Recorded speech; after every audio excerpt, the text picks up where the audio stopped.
वैसे आवाज तेज है। नहमदो व नुसल्ली अला रसूलिहिल करीम, अम्मा बाद। औज़ु बिल्लाहि मिनश शैतानिर रजीम, बिस्मिल्लाहिर रहमानिर रहीम। इन्नल्लाह व मलाइकतहु यसल्लूना अलन नबी, या अय्युहल्लज़ीना आमनू सल्लू अलैहि व सल्लिमू तस्लीमा।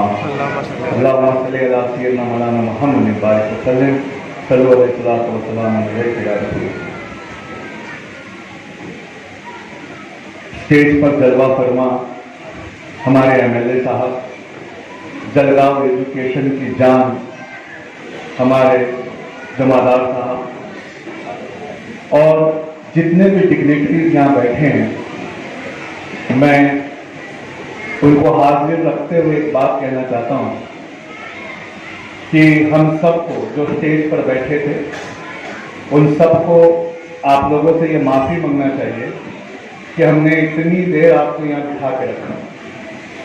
खासकर लेडीज वाले सेक्शन से माफ़ी मांगना चाहिए, क्योंकि इतनी गर्मी में इतनी देर से बच्चियों को बिठा कर रखा। और अब जहाँ भी इस्तकबाल होता है, वहाँ मेरा दिल करता है कि अब्राहम लिंकन ने जो कहा था इस्तकबाल के लिए, मैं वो बात सुना लूँ। जितनों का इस्तकबाल होता है, सबको एक शील्ड मिलना चाहिए, एक फूलों का गुलदस्ता मिलना चाहिए और 100 कोड़े मिलना चाहिए। तो कहा ये कैसे? तो सवेरे से इतने इस्तकबाल हुए कि मैं खुर्रम भाई से कह रहा था यार मलकापुर फिर नहीं आएंगे। तो उन्होंने कहा क्यों? मैंने कहा इतने इस्तकबाल, इन सबको एक शील्ड दो, एक गुलदस्ता दो, 100 कोड़े मारो। इसलिए 100 कोड़े मारो, पहले तो शील्ड इसलिए कि कुछ अच्छा किया होगा, गुलदस्ता इसलिए कि बिजी शेड्यूल निकाल कर यहाँ आए, 100 कोड़े इसलिए कि जब इतना अच्छा किया तो कौम की ये हालत क्यों हुई।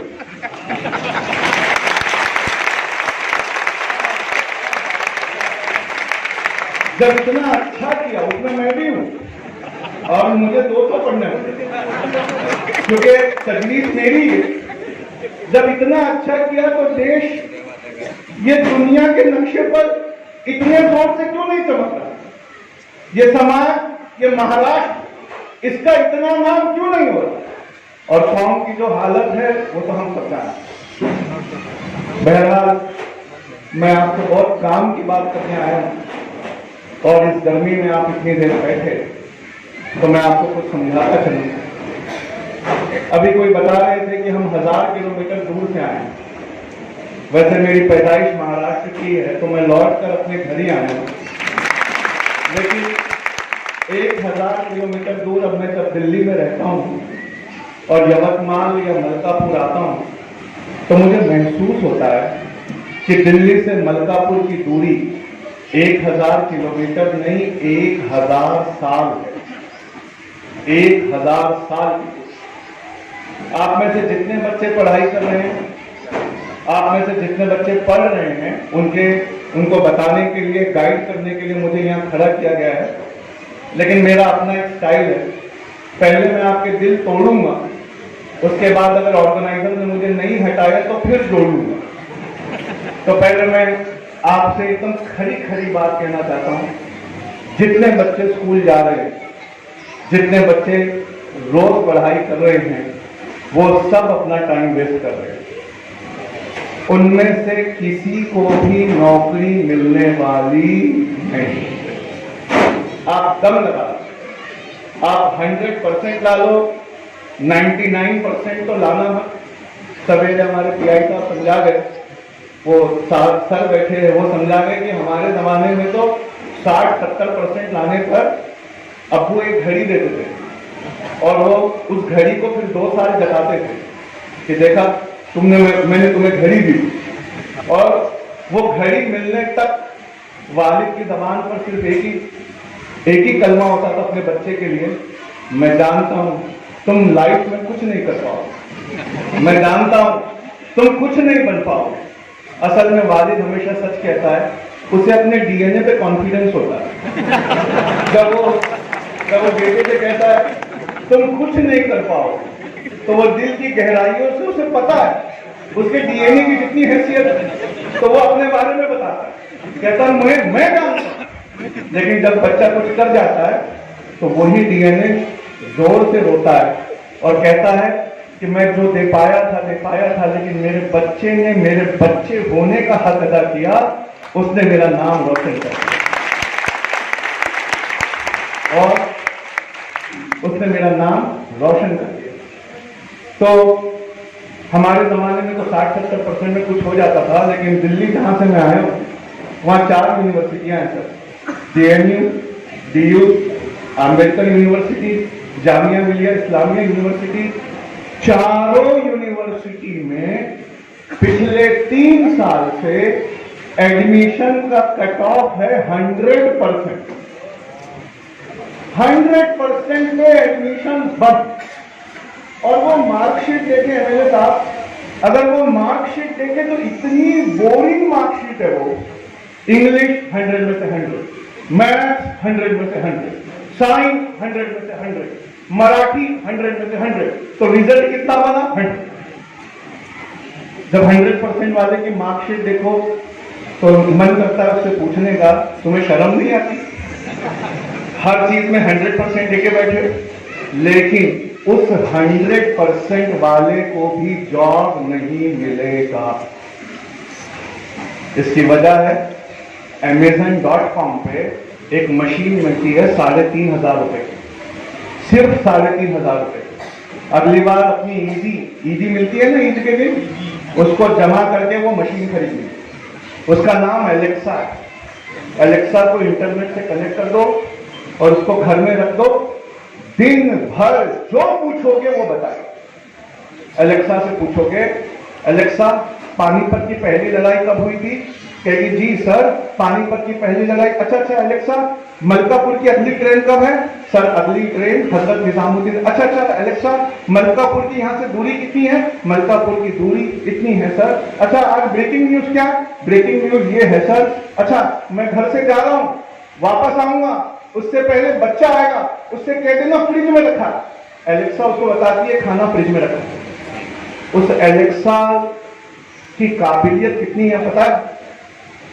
उससे कहो झाड़ों में पानी डालना, तो वो नल के सेंसर वाले नल के साथ कनेक्ट होके कहती है मैं रोज डालूंगी। जैसे ही आप जाने लगे आपको एयरपोर्ट पे टेक्स्ट SMS करती है। 3,500 रुपए की मशीन एयरपोर्ट पर SMS करती है कि गूगल से पता किया है आज शाम को 4 बजे बारिश होने वाली है, इसलिए मैं आपके झाड़ों में पानी नहीं डाल रही।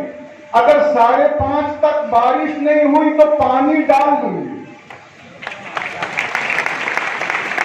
अगर मशीन ऐसी है तो हमको नौकरी कौन देगा?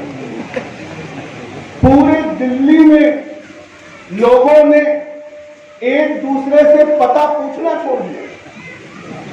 अब एक नई चीज निकल कर आई, कहते हैं लोकेशन सेंड कर दो।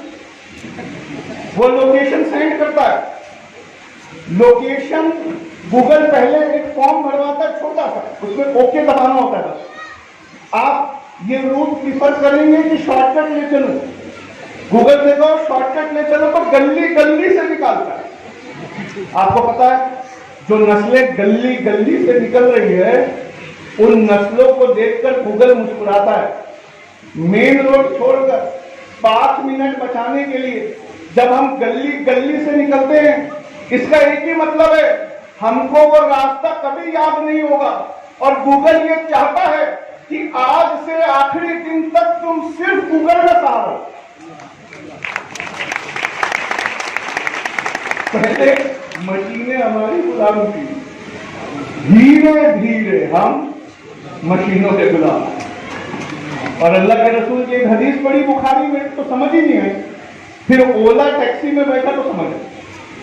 अल्लाह के रसूल कहते हैं दरिया रहमत जोश में होगा, कह दिया कयामत तब तक नहीं आएगी जब तक जूते का सोल और घोड़े की लगाम तुमसे बात ना करे। तो दिल में सोचा या रसूल अल्लाह, कोई घोड़े की लगाम शायद कभी ऐसा बनेगी या जूते के सोल में स्पीकर लगेंगे जो हमसे बात करेंगे।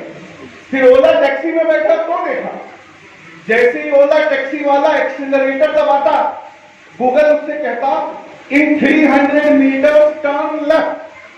जैसे ही ब्रेक दबाता, ग्रामर चेंज हो जाता, गूगल कहता after 300 metre turn left. Brake दबाया तो आफ्टर कहा, एक्सीलरेटर दबाया तो इन कहा। आप पता है एक्सीलरेटर क्या है? क्या है एक्सीलरेटर? घोड़े की लगाम है। उस पर ड्राइवर का पैर क्या है? जूते का सोल है। या रसूल अल्लाह, वो दिन आ गए, जब घोड़े की लगाम और जूते का सोल हमसे बात कर रहे हैं। अगर ये हमसे बात करेंगे तो हम क्या करेंगे? ये हमसे बात करेंगे तो हम क्या करेंगे? इसका एक ही मतलब है, हम अपने बच्चों को बेरोजगारी की लाइन में खड़ा करने के लिए स्कूल भेज रहे हैं। उन स्कूलों को बदलना। सवेरे बहुत बड़े बड़े जलगांव के एजुकेशनल इंस्टीट्यूशन के लोग मुझसे मिलने आए। उन्होंने बहुत प्यारी बात पूछी कि आप बताइए एजुकेशन में और क्या तब्दीली लाए। मैं दिल से उनको सलाम करता हूँ। क्यों? अगर अभी हम नहीं बदले तो आज गर्मी में यहाँ बैठे हैं, थोड़े दिनों बाद बेरोजगारी की लाइन में खड़े होंगे। अरे आप कम से कम 7,000 जो मिनिमम वेजेस है इंडिया का 6,400, कम से कम उतनी तनख्वाह तो मांगोगे ना। लेकिन मशीनें, इनकी टोटल तनख्वाह बिजली का बिल है। क्या है? बिजली का बिल। तो फिर उनका बिजली का बिल कोई क्यों ना भरे, आपको नौकरी कोई क्यों दे? तो लोग कहते हैं नहीं सर ऐसा नहीं है, हम हमारे स्कूल में बहुत अच्छा पढ़ाते हैं। तो सवेरे मैं ऑफिस जाता हूँ जब, तो रास्ते में एक मुर्गा मार्केट पड़ता है, उसमें मुर्गे कटने के लिए आते हैं सवेरे सवेरे गाड़ी भर भर के। तो मैं अपनी कार से बैठे बैठे जब इस खिड़की से देखता हूँ तो सारे मुर्गे कटने वाले वो ऐसे सांस ले रहे होते। और जब मैं अपनी गाड़ी की इस खिड़की से देखता हूँ तो स्कूल बसों में बच्चे भर भर के जा रहे, वो भी ऐसी सांस ले रहे होते। स्कूल में घुसते ही टीचर उनका स्वागत गेट पे ही करती है। इंसानों के बच्चों से कहती है डोंट टॉक, बात नहीं करना, लुक योर हेड डाउन, नीचे देख, हे यू सी स्ट्रेट। बेचारा मशीन बनने की कोशिश कर रहा है, उसकी फितरत में है बात करना। अरे उससे बात करने दो। नहीं, टीचर कहती नीचे देखो, sit down, page number 40, page number 40 निकालो, लाइन नंबर 4 पढ़ो। ये सब खुर्रम भाई कह रहे थे वो है, ये अंग्रेजों के जमाने का सिलेबस है। अंग्रेज चाहते थे कि इंडिया में कोई सोचने वाला पैदा ही ना हो, इसलिए वो सिलेबस था don't talk, look down, seat straight, page number 40। सोचने समझने की सलाहियत छीनने वाला सिलेबस। और मशीन बात करती है तो इंसान ताली बजा रहा है, वाह। और इंसानों के बच्चों से कह रहा है बात नहीं कर। आप घबराइए मत, मैं मलकापुर थोड़ा जल्दी आ गया हूं। 10 साल बाद आता तो आपको मेरी बातें हजम होती, पर मैं वक्त से थोड़ा पहले आ गया, इसलिए समझाने की कोशिश करूं। तो क्या करना चाहिए सर? तो सर की सुनोगे तो मैं बताता हूं। पहले बोलो मानोगे? अरे हाँ कि ना? अमेरिका में एक सॉफ्टवेयर है, उसका नाम है prisoner assessment system. Prisoner assessment system, पता वो क्या करता है? वो जेल के अंदर कैदियों पे नजर रखता है, उनके हाव भाव पर नजर रखता है, और हाव भाव पर नजर रख के जजों को बताता है इनमें से कौन कौन छोड़ने लायक है। सर मतलब अमेरिका के प्रिजन में ऐसा कोई सिस्टम है, पर आप मलकापुर में आए, आपको हमारे लेवल की बात करना चाहिए। आप बता रहे अमेरिका के जेल में ऐसा सिस्टम है, वो कैदियों पे नजर रखता है और नजर रख के जजों को बताता है कौन कौन सुधर गया, कौन किस किस को छोड़ देना चाहिए। सर इससे हमारा क्या लेना देना? मलकापुर से थोड़ा दूर नागपुर है, नागपुर में हर चौक पर कैमरा है। उस कैमरे का एक ही काम है, हर गाड़ी वाले पे नजर रखना और नजर रखकर पुलिस को ये बताना किस किस का चालान कहाँ। तो गाड़ी वाले भी अब इंसान है भाई, अगर गूगल मराठी में कहते शाना है तो इंसान डेढ़ शाना। तो गाड़ी चलाने वाले भी खूब भगाते और जैसे कैमरा आता स्लो कर देते, जैसे कैमरा आता स्लो कर देते। और एयरपोर्ट पे दिल्ली के नया सिस्टम है, वहां गाड़ी एयरपोर्ट के गेट पर रोककर केबिन की लाइट ऑन करके अपनी फोटो खिंचाना है, तो वहां सब लोग स्माइल करते हैं ऐसे। क्यों? कैमरा पुलिस वालों को ये बताए कि ये बहुत अच्छे लोग। इससे आगे टेक्नोलॉजी है। दुबई के एयरपोर्ट पे कैमरे ऐसे हैं जो इंसान की तस्वीर नहीं खींचते, दिल की धड़कन और स्किन का टेम्परेचर भी नापते हैं। तो उनसे पूछा ऐसे कैसे कैमरे, तो उन्होंने कहा अभी बताते। तो एक आदमी जो ड्रग्स लेके जा रहा था, वो चेहरा ऐसे बना रहा था जैसे मैं एकदम कुछ नहीं ले जा रहा था। तो उसके चेहरे पे इतनी खुशी थी, वो रिलैक्स जा रहा था, लेकिन उसके दिल की धड़कन जब कैमरे ने पकड़ी तो वो जोर जोर से धड़क रहा। तो कैमरे ने फ्लैश जनरेट किए, इसके चेहरे की मुस्कुराहट और दिल की धड़कन मैच नहीं कर रही। उसको रोका, रोक कर कहा यू आर अंडर अरेस्ट। उसने कहा अंडर अरेस्ट? मैंने किया क्या? का सामान खोलो। तो उसका जुर्म इतना था, मैं पिंक कलर की शर्ट पहन के आया हूं, उनका जुर्म इतना था कि उनका हर कपड़ा सफेद कलर का था। सर दुबई में सफेद कलर का कपड़ा ले जाने पर सजा क्यों होगी सर? तो दुबई वालों ने बताया कि आप जादू दिखाते रहे, काली चादर मंगाई, उसका सूटकेस खोला, 20 जोड़े कपड़े, 20 के 20 जोड़े सफेद कलर के, जब ऐसे पकड़ के झटकना शुरू किया, आधे घंटे में आधा किलो कोकीन सफेद कलर की कपड़े में मली हुई बाहर आ गई। आधा किलो कोकीन कपड़ों में मलकर ले जा रहा, सफेद कलर की, वो बाहर आ गई। अगर वो कैमरा वैसा नहीं होता तो वो आदमी कभी पकड़ा ही नहीं। Sir thank you sir, Malkapur बहुत पीछे है सर, अभी अपने यहाँ ऐसा कैमरा आने में बहुत साल है सर, ऐसा सॉफ्टवेयर आने में बहुत साल है सर। नहीं सर आ गया, सॉरी सर। आप क्या किसी बैंक का नाम बताएं? स्टेट बैंक ऑफ मलकापुर, उसके अंदर इस सॉफ्टवेयर का छोटा वर्जन है। याद है अमेरिका का सॉफ्टवेयर, वो जेलों में कैदियों को देखकर ये बताता था छोड़ना किस किस को है। State bank of India Malkapur का सॉफ्टवेयर आपकी फाइल को देखकर बताता है लोन किस किस को नहीं देना है। अरे समझ में आया नहीं है? वो बताता है किसको छोड़ना है, ये बताता है किसको लोन, अरे किसको लोन। तो सर जो बैठे हमारे एमएलए, ये बहुत सेक्युलर है। सवेरे वो जितने लोग यहाँ स्पीच कर रहे थे सब सेक्युलर है। आप सब सेक्युलर बेहतरीन पढ़े लिखे हिंदुओं का शुक्रिया कि हम मुसलमानों पर आज तक आंच नहीं गए।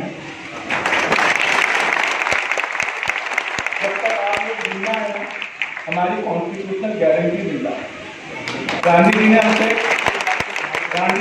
वादा किया था कि मैं रहूं ना रहूं तुम्हारा ख्याल रखने वाले बहुत से गांधी रहेंगे। आप लोग वो गांधी है। लेकिन एक मुसलमान दोस्त आया, कहता है यार मेरा लोन रिजेक्ट हो जाता है यार। मैंने कहा कैसे? तूने लोन लिया है क्या पीछे? कहा नहीं, किसी चाचा ताऊ ने लिया है। कहा उन्होंने भरा था क्या? बोले नहीं। तो मैंने कहा वो रिकॉर्ड है। तो मैं क्या करूं? मैंने कहा लोन नए एप्लीकेशन से भरो। और मराठी है, गूगल शाणा तरामी डेढ़ शाणा। तो कहा नाम क्या है? का समीर अहमद सिद्दीकी। का उल्टा वर्ड सिद्दीकी अहमद समीर।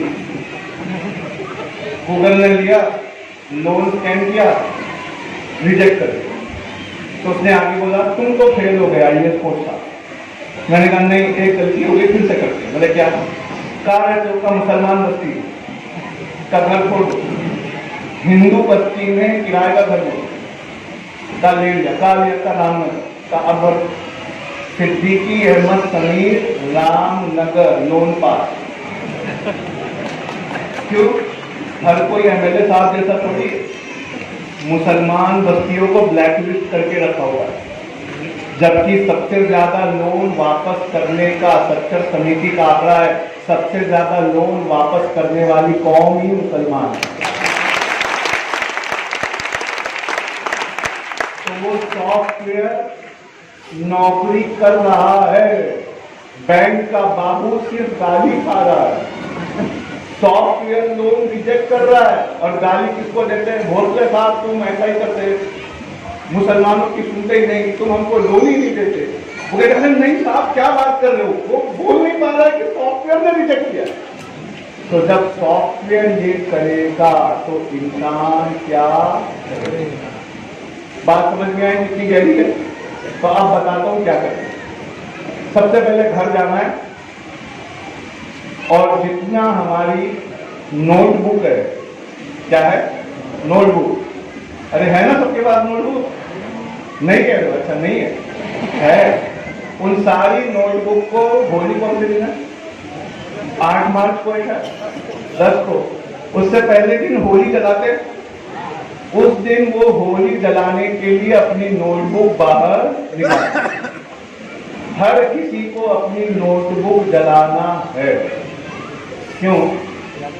अगर आपके पास ये 3 C नहीं है जो मैं बताने जा रहा हूं, तो आपकी नोटबुक किसी काम की नहीं। और किसी के पास तो डिग्री होगी नहीं, बच्चे छोटे हैं। तो मैं यूनिवर्सिटी में जाता हूं तो वहां कहता तो पहले ले जाके अपनी डिग्री जला दो। एक डिग्री जलाओ, जिसको पता करने में इतने साल लगे तो जला दो। तो कहते हैं सर ऐसे कैसे? तो सुनिए, गूगल पे गूगल करके देखिए कि दुनिया की सबसे बड़ी कंपनी गूगल में काम करने की एलिजिबिलिटी क्या है। तो गूगल की एलिजिबिलिटी है और फेसबुक की एलिजिबिलिटी है डिग्री नो बार। क्या एलिजिबिलिटी है? जोर से बोलो, डिग्री नो बार। तो पूछा रे वाह, तो फिर कैसे? का 3 C लेकर आओ, नौकरी पाओ। और कैसी नौकरी? $1.5 lakh per month. $1.5 lakh per month का मतलब 1 करोड़ रुपया महीना। 1 करोड़ रुपये महीने की एलिजिबिलिटी क्या है? क्या है? डिग्री नो बार। तो फिर तब क्या करना पड़ेगा? तब मैं आपसे पूछता हूं, आपको जवाब देना पड़ेगा। पहला C जो उनको चाहिए, सच्ची सच्ची बोलना, अल्लाह पाक देख रहा है। पहला C जो उनको चाहिए वो है कम्युनिकेशन। क्या चाहिए? पूछता हूं, दिल से जवाब देना, और अगर है तो कॉन्फिडेंटली जोर से बोलना। परसेंटेज है? अरे परसेंटेज है आपके अच्छे? हाँ कि ना? ये कैसा हाँ है? आप आवाज सुनाई नहीं दे रहा। परसेंटेज है? ये इतने इनाम रखिए, इसका मतलब हाँ। परसेंटेज है? कम्युनिकेशन है? कम्युनिकेशन है? 2-4 बच्चे बेचारे सच बोल रहे हैं हाँ। कम्युनिकेशन है? देखो बहुत धीरे से आवाज है। तो पूछता हूं, अगर हाँ तो कितने हैं जो यहां खड़े होकर मराठी में तकरीर कर सकते हैं?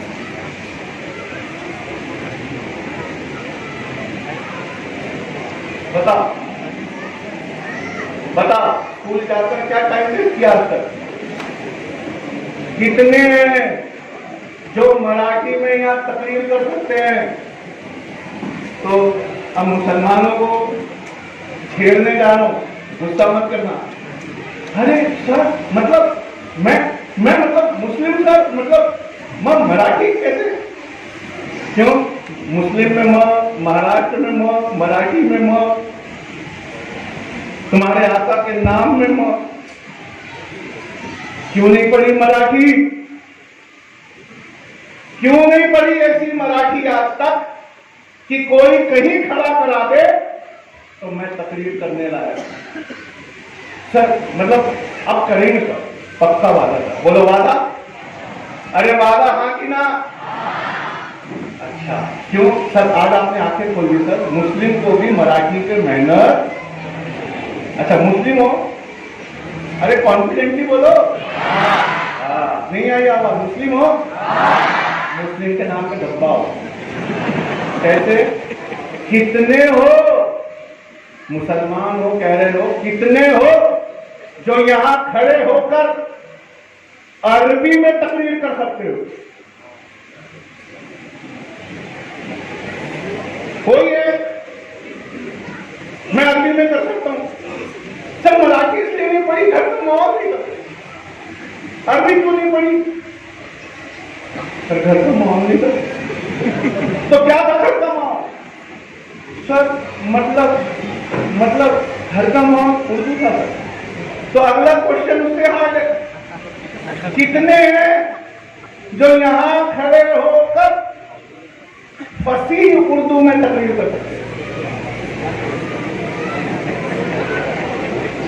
सर ये प्रोग्राम खत्म कब होगा सर? खाना कब होगा? बेटा आपको आपके स्कूल में धोखा नहीं दिया, आपने अपने आप को धोखा दिया। आपके स्कूल में नहीं दिया। आप मराठी में तकरीर नहीं कर सकते, अरबी में नहीं कर सकते, उर्दू में नहीं कर सकते, हिंदी तो मैंने पूछी ही नहीं। पानी का गिलास आने का मतलब होता है कि जल्दी करो, खत्म करो। तो हिंदी में अच्छा पानी पी के और हिंदी में तकरीर तक नहीं कर सकते, तो कर क्या सकते हो ये बताओ सर? समझ में आ गया सर। अब सुधरेंगे सर, सुधरेंगे। अरे हाँ कि ना? जब तक कम्युनिकेशन नहीं आएगा मलकापुर में भी नौकरी नहीं मिलने वाली। दूसरा सी, सही से बताना, कितनों में कॉन्फिडेंस है? कितनों में कॉन्फिडेंस है? देखो 4-5 हाथ ऊपर है, अल्हम्दुलिल्लाह 4-5 हाथ ऊपर है। बेटियों के ज्यादा है इसलिए ताली बजाओ भी कह रहे हैं। कॉन्फिडेंस क्या होता है पता है? इंटरव्यू करने वाला आईएएस की स्टूडेंट को देखता है, अगर वो हिजाब पहनकर आई तो जानबूझकर ऐसे सवाल पूछता है अगर आज रात भर के लिए मैं आपको लेकर जाऊं तो आपके घर वालों को कोई प्रॉब्लम तो नहीं हो? अब बुर्के में बच्ची बैठी है, प्रीलिम्स में उसने पास किया, अधेड़ उम्र का आदमी इंटरव्यू ले रहा है, पूछ क्या रहा है? अगर आज रात भर के लिए लेकर जाऊं तो आपके घर वालों को कोई प्रॉब्लम तो नहीं होगा? तो पहले दिमाग में महाराष्ट्र की गाली याद आती है, माटी मिले, और फिर 2-4 और गाली आती है। लेकिन उसका जवाब कितना सही है? जो कॉन्फिडेंट है वो हिजाब पहनी हुई बच्ची पलट कर जवाब देती है, सर आप मेरे बाप जैसे रात भर लेकर जाएंगे तो परिवार को क्या आपत्ति होगी? क्या कहती है? आप मेरे बाप जैसे आपके साथ चली गई तो परिवार को कोई आपत्ति नहीं होगी सर?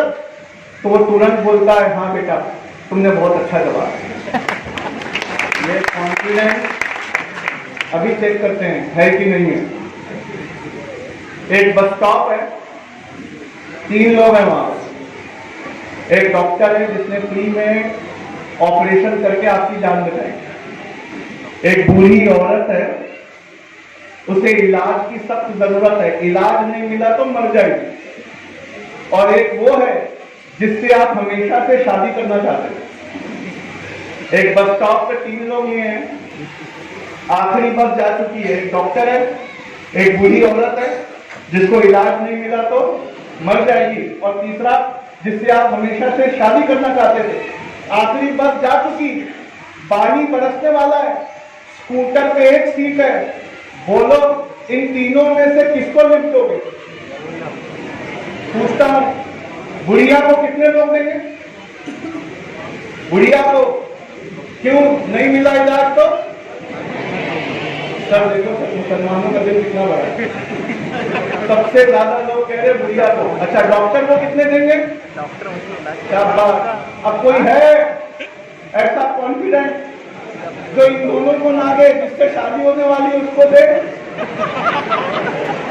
चलो 3-4 मेरे लड़के हैं वो कह रहे हम देंगे। लेकिन अब सुनना, जिसने आईएएस टॉप किया था उसने क्या जवाब दिया था? दूसरे सी का मतलब क्या है? कॉन्फिडेंस। क्या है?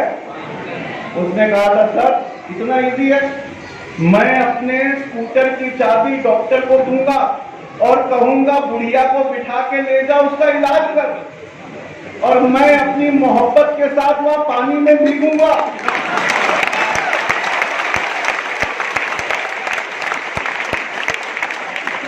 आखिरी लाइन को बहुत ही कमाल की, मैं अपनी मोहब्बत के साथ पानी में भीगूंगा, क्या पता ऐसा मौका फिर मिले ना।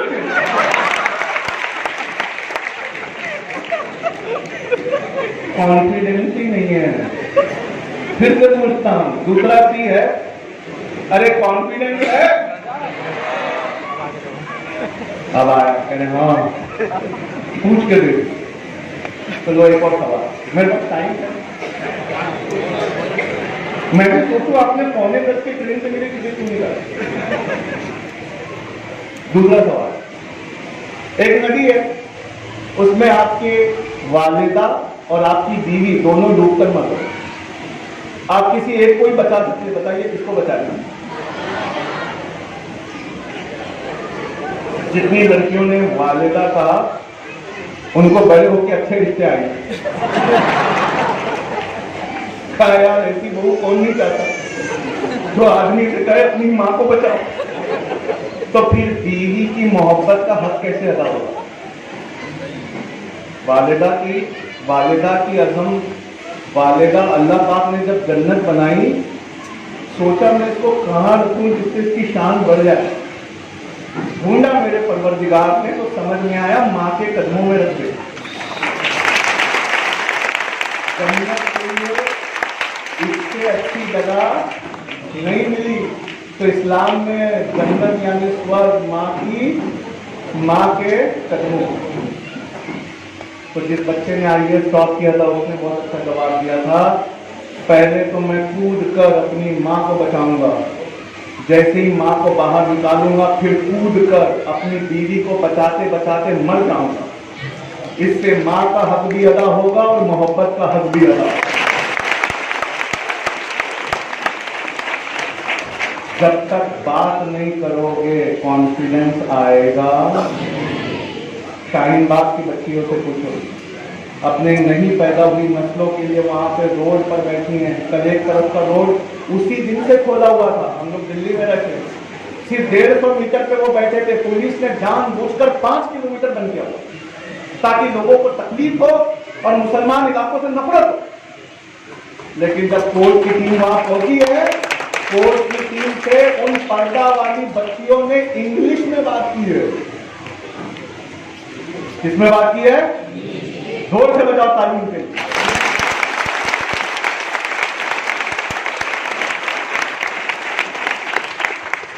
अगर एमएलए साहब अभी खड़े हो और खड़े होकर यहाँ बोल रहे कि मैं मुसलमानों की कैरियर काउंसलिंग नहीं करता, घर जाओ, ऐसा वो कभी बोलेंगे नहीं। क्यों?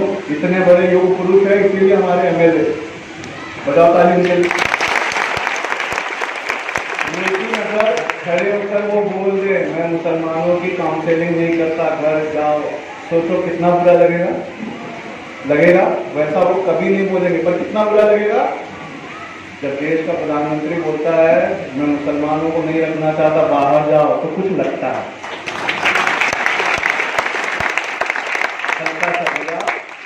इंसान है यार, दिल दुखता है, दिल दुखता है। बहरहाल वो भी देखना, एक दिन कहेंगे नहीं मैं ऐसा नहीं कहना चाहता, सब कुछ वापस ले। लेकिन दूसरा सीखा थी नहीं आबादी में, दूसरा सीख और तीसरा सीख तो सबसे जरूरी। स्टेज पर जो लोग बैठते हैं उनके पास वो होता है, इसलिए वो वहां बैठे हैं। जिनके पास नहीं होता वो हमेशा सामने बैठे। मेरे पास जब तक नहीं था मैं भी सामने बैठकर बूंदी के पैकेट का इंतजार करता।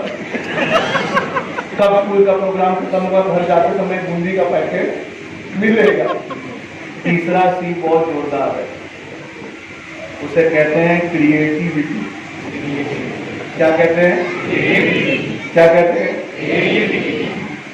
स्कूल में कभी चींटी के बारे में पढ़ा था सिलेबस में?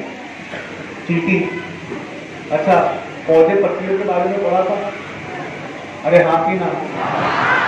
पौधों में क्लोरोफिल कहाँ है, स्टेम कहाँ है, लीफ कहाँ है, पढ़ा था? नहीं पढ़ा था। अगर पढ़ते तो झाड़ से एक पत्ती तोड़कर उस पेड़ पे चिपकाते।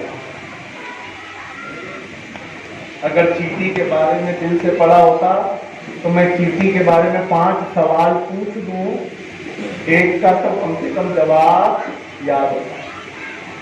पढ़ा नहीं था, एग्जाम दिया।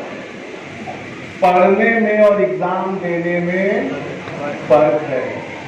फिर से बोलो, पढ़ने और एग्जाम देने में। और जो एग्जाम देने की तैयारी करते हैं वो जिंदगी में फेल हो जाता। कैसे?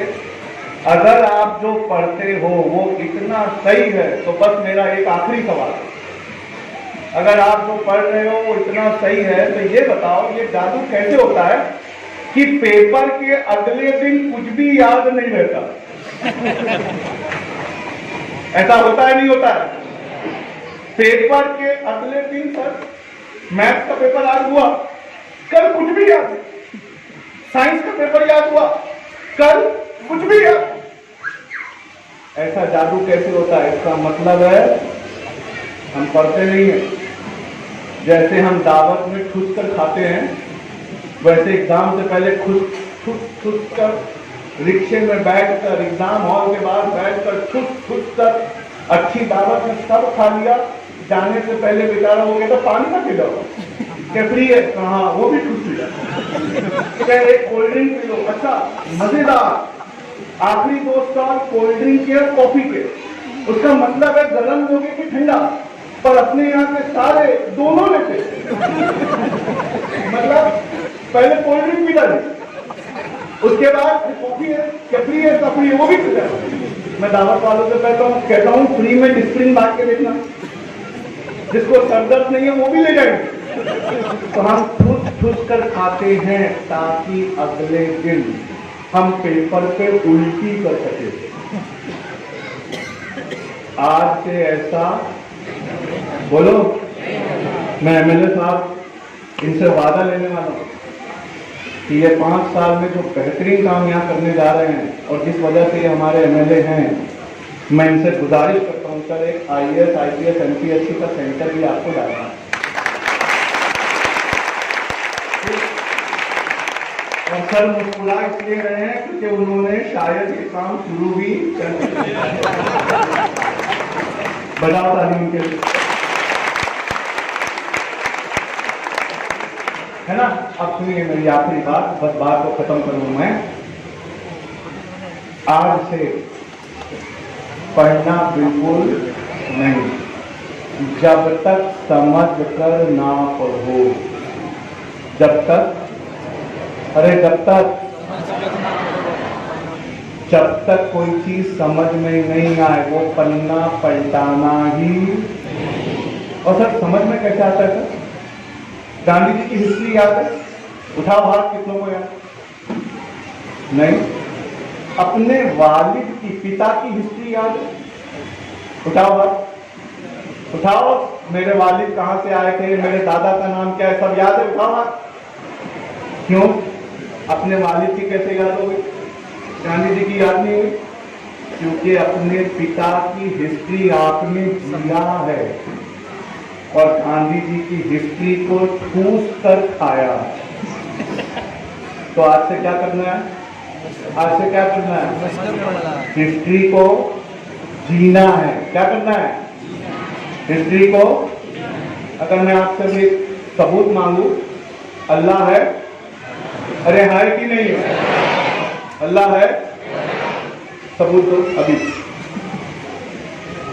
सर मतलब ईमान की बात, ईमान वालों की बात, हर है तो ईश्वर है, नहीं, सबूत अभी दो और साइंस से दो। तो ये सबूत है, इसको कहते हैं वाटर। क्या कहते हैं? इसका साइंटिफिक फॉर्मूला क्या है? क्या है? जोर से दिया है मतलब पढ़ा, दिल से था, तो सोचा क्यों नहीं था? हाइड्रोजन इतना कंबस्टिबल है कि रॉकेट में यूज होता है, अति ज्वलनशील, और ऑक्सीजन के बिना कोई चीज जल। वो याद है, मोमबत्ती रख के उस पर ग्लास रखा, जब ऑक्सीजन खत्म तो मोमबत्ती बुझ गई थी। मुझे फिफ्थ क्लास में सिर्फ वही समझ में आया। तो ऑक्सीजन के बिना कोई चीज, और हाइड्रोजन सबसे ज्यादा क्या करता है? अरे बोलो क्या करता है? ज्वलनशील है। क्या करता है? जलाता है।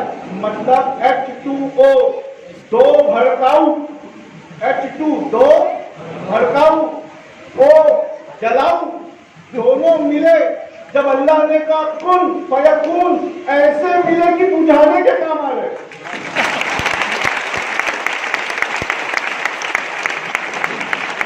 क्या मतलब आप क्या कहना चाहते हो? दो डकैत, एक चोर मिलकर पुलिस के साथ। ये तब होता है बच्चों, ये तब होता है जब हम पढ़े हुए पर सोचते हैं। क्या करते हैं?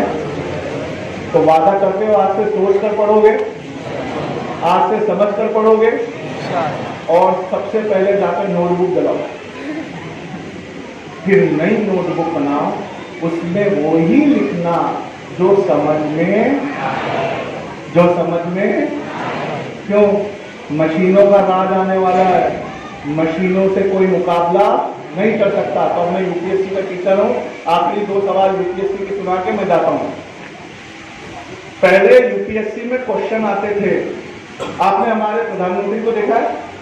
अरे हाँ, आप थोड़ा कौम मजहब की आंखों से नहीं, दिल से देखो। डैशिंग पर्सनैलिटी है, अच्छे मुकर्रिर हैं, अच्छा भाषण देते हैं।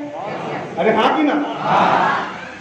उनको देखकर कॉन्फिडेंस आता है अपने में भी। अरे हाँ कि ना? जब वो भाषण देते हैं तो एक कांच का पैनल होता है, उस पैनल पे लिखा होता है, वो कभी कभी एक नजर उसको देखते हैं, वरना वक्ता वो बहुत अच्छे। पर अमेरिका का प्रेसिडेंट जब भाषण देता है तो वो कांच का पैनल भी नहीं होता, वो आंखों में एक लेंस पहनता है और वो लेंस में सब लिख कर आता है। ये लेंस फाइटर पायलट को दिया जाता है, कौन दुश्मन है, कहाँ टारगेट है, वो लेंस पहनते हैं। यूपीएससी को ऐसा लगता है कि यूपीएससी का एग्जाम इतना बड़ा एग्जाम है, कलेक्टर, कि वो बच्चा लेंस पहनकर आएगा। और लेंस में कैसा है? पहला क्वेश्चन, पानीपत की पहली लड़ाई कब हुई थी? तो बच्चा blink blink Panipat, blink blink पहली लड़ाई, और वो बैठकर लिखेगा। और जब एग्जामिनर उसके पास से आएगा तो वो थोड़ी एक्टिंग करेगा, अरे इतना हार्ड पेपर है बहुत, जबकि वो देखकर लिख रहा है। इसलिए यूपीएससी ने कमाल कर दिया पिछले 5 साल से, उसने ये सवाल पूछने ही बंद कर दिए। पहले सवाल आता था पानीपत की पहली लड़ाई कब हुई, दूसरी लड़ाई कब हुई, तीसरी लड़ाई कब हुई। जब से एलेक्सा मार्केट में आई, सवाल नया आ गया, पानीपत में ही इतनी लड़ाई क्यों हुई? एलेक्सा से पूछो, Alexa Panipat, why so many battles were fought in Panipat? तो कहती है 403 error, answer not found sir. क्यों? इलेक्शन नॉलेज जमा करती है, सोच की नहीं। अरे इंसान बनो, सोचना, अरे सोचना। इस साल का क्वेश्चन सुनो यूपीएससी का। यूपीएससी कहता है हमारा क्वेश्चन पेपर उठा, लाइब्रेरी में बैठो, तब भी तुम पास नहीं हो सकते। क्यों नहीं हो सकते? लाइब्रेरी में इस बात का जवाब है पानीपत की पहली लड़ाई कब हुई थी, किसके बीच में हुई थी, कौन जीता, पर इतनी क्यों हुई थी, इसका जवाब सिर्फ दिल में। और किसके पास है? जिसने पानीपत पढ़ते समय नक्शे पर पानीपत को देखा था, सोचा था अरे यार ये दिल्ली से 90 किलोमीटर दूर है, दिल्ली का राजा यहाँ निकल के लड़ने आता था, बाहर से आए लोगों को वो बाहर ही रोक देता था, इसलिए हुई, उसी को यह आंसर आता है। इस साल का क्वेश्चन सुनिए, मेरे बाद एमएलए साहब को बोलना है तो खत्म करता हूं। इस साल का क्वेश्चन सुनिए, गांधी जी से क्या सवाल पूछा, इसका जवाब सिर्फ कस्तूरबा को पता था क्या मुझे या मेरी क्लास को? क्यों? जब मैं गांधी पढ़ाता हूं सब बच्चों को रोक देता हूं, कहता हूं पहले सोचो गांधी की जगह तुम होते तो क्या करते? सर मैं उसके बाद बताता हूं गांधी ने क्या किया। इसलिए बाकी लोगों की कोचिंग 3 महीना चलती, मेरी 4.5 महीना चलती। और पिछले साल 23 बच्चे आईएएस हुए। क्यों? क्योंकि मैं सोचवाता हूं। इस साल गांधी जी के सवाल सुनो कितना अच्छा था। बच्चा बैठ के जाता, गांधी जी का जन्म पोरबंदर में हुआ था, मोहनदास करमचंद के घर हुआ था, उनकी माँ का नाम पुतलीबाई, उनकी वाइफ का नाम कस्तूरबा, गांधी जी का जन्म पोरबंदर में हुआ था, गांधी जी का जन्म पोरबंदर में हुआ था। एग्जाम के बाद पढ़ते पढ़ते पोरबंदर का जन्म गांधी जी में हुआ था। यूपीएससी ऐसे लोगों को बुलाता है, आजा अंदर आ, पगले पढ़ा ना, आप क्वेश्चन पेपर ले। पहला सवाल, अगर आज गांधी जिंदा होते तो क्या कर रहे होते? सवाल क्या है? अगर आज गांधी जिंदा होते तो क्या कर रहे होते? Alexa sir crash, answer not answer. तो किसको मिलता पता? गांधी जी, मैं अपनी क्लास में एक बच्चे को खड़ा करता हूँ, डॉक्टर बच्चा था वो, उसको खड़ा किया, मैंने कहा तुम मेरी क्लास से निकल जाओ, सामने ऑफिस है वहां जाओ, फीस लो, घर जाओ, मैं तुम्हारे जैसे बच्चों को नहीं पढ़ा।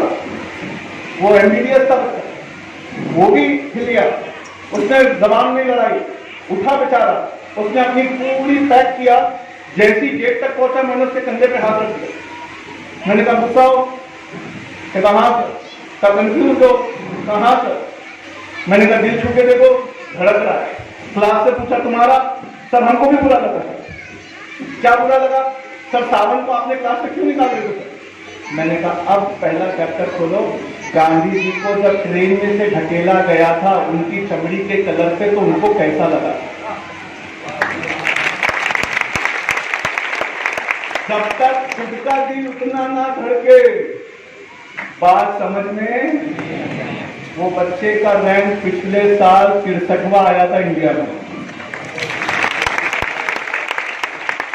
पढ़ने का तरीका बदल दो, नहीं तो पढ़ना छोड़ दो, कोई काम स्टार्ट करो। क्यों? काम में दिल और मन लगाओगे तो वो कल को कुछ देगा। हर वो चीज जो हम कर रहे हैं जिसमें कुछ मिलने वाला नहीं है, वो हम अपनी जिंदगी, आप समझ गए? तो चलो वादा करो। वैसे मैंने डिसाइड किया था मैं मलकापुर नहीं आऊंगा, लेकिन अब आऊंगा क्योंकि आप लोग बहुत ज्यादा इन्वॉल्व, अपने लिए ताली बजाओ जरा। मैं इतनी लंबी कहीं तकलीफ नहीं करता, बहुत ज्यादा करूँ। 3 C अपने में पैदा करोगे, वादा करो, बोलो इंशाअल्लाह। पहला C किस चीज का? किस चीज का? कम्युनिकेशन। दूसरा C? तीसरा C? अरे तीसरा C?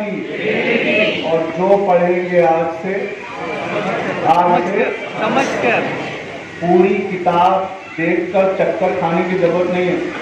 अगर मैं बोलूं मैं आपकी बाइक से दिल्ली चलूंगा, तो आप बोलेंगे सर रहने दो, मतलब दिल्ली बाइक से वैसा ही चक्कर आएगा जैसे मैं आपसे कहूँ यूपीएससी कर लो यूपीएससी, चक्कर आ रहा है। अरे सर मतलब, तो जब हम दोनों बाइक पर बैठेंगे, पहला सवाल है यहाँ से सीधा दिल्ली दिखेगा क्या? कितना दिखेगा? जितना गाड़ी की हेडलाइट दिखाएगी। कितना दिखाएगी? 20 मीटर, 40 मीटर। 40 मीटर देखोगे, आगे जाओगे तो फिर क्या दिखेगा? अगला 40 मीटर, फिर गए तो करते करते दिल्ली कब आएगा पता भी नहीं चलेगा। पूरी किताब देखना छोड़ो, जब पढ़ने बैठ रहे हो तो अपने से वादा करो, पूरी किताब लाओगे आप, फक्त है 4 पेजेस, बस ये 4 पन्ने मैं ऐसा पढ़ूंगी कि मुझसे अच्छे ये 4 पन्ने किसी को नहीं आते। हो गया, आईएएस बन जाओ। अल्लाह पाक से यही दुआ है कि आपको खैर सलामती से रखे, पढ़ने के नए तरीके को समझने की कोशिश करना है, और जब ऐसा करोगे तो जो आईएएस का इंस्टीट्यूट हमारे एमएलए साहब खोलना चाहते हैं, उस इंस्टीट्यूट से जुड़कर मैं भी मदद करना चाहूँगा। अस्सलाम।